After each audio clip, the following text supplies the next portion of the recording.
Hello, Rob Walker here. At the time you're watching this, I will have finished my stint on stage in the play I keep plugging in all of these videos. We have 2 shows today. I'm a couple of hours away from call, and then one final show, a matinee, tomorrow, which is Sunday. I'm assuming that things went well by the time you're watching this.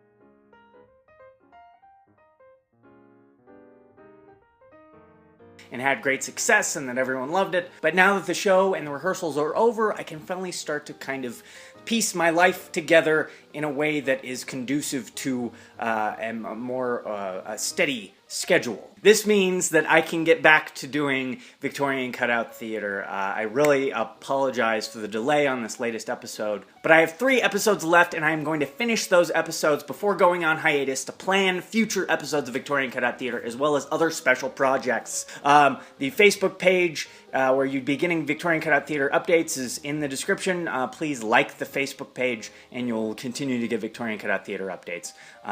Thanks again for watching, I really appreciate it. So the other day, my wife and I went to our 2nd ever ultrasound for our new baby. And this was just kind of a checkup to make sure that Denise was feeling okay and that she was at the proper weight and nothing out of the ordinary was happening, and we get 2 thumbs up because everything seems to be going according to plan. But after our doctor's appointment, I don't know if it was nerves or something I ate or what, I had to find a bathroom post-haste. So this means that I have to run my way to the local Walgreens, and they only have a 1-person facility, so I have to wait my turn. And I do. I hear the guy flush, I hear him start to wash his hands, and I think, it's my opening, it's now or never. So I go into the bathroom, the gentleman's washing his hands off to the side, I go into the stall, and I look at what can only be described as a crime scene.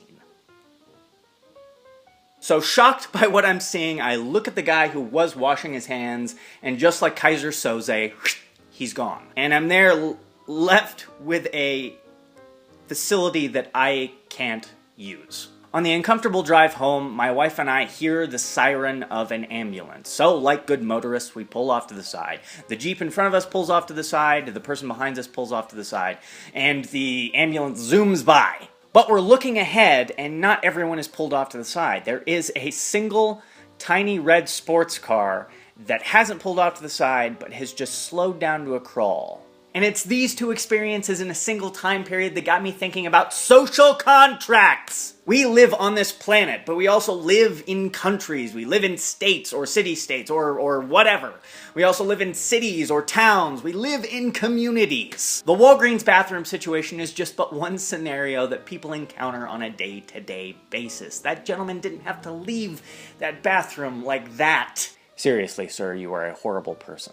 He could have very easily taken the time to clean up his mess so that the next person could use the facilities. And the red sports car crawling along instead of pulling off like the rest of us is a minor irksome detail. We all pull off to the side in case the ambulance needs to use the whole road. I mean, seriously, if lights are flashing, that means an emergency's happening. We all have to do our part, don't we?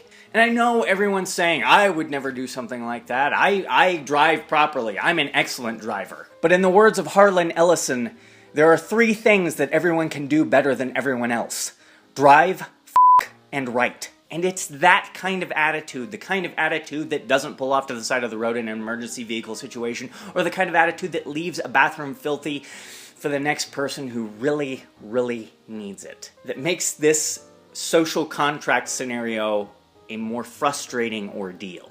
Since we live in these communities, we are all bound together, which means that we have to obey laws and rules and unwritten rules that just indicate that, hey, we're not gonna screw over our neighbor on this one. So concerning social contracts, what do you guys think? Are there any things that really irk you? Not necessarily pet peeves, but clear-cut cases of social contract breaking. I'd like to hear about it.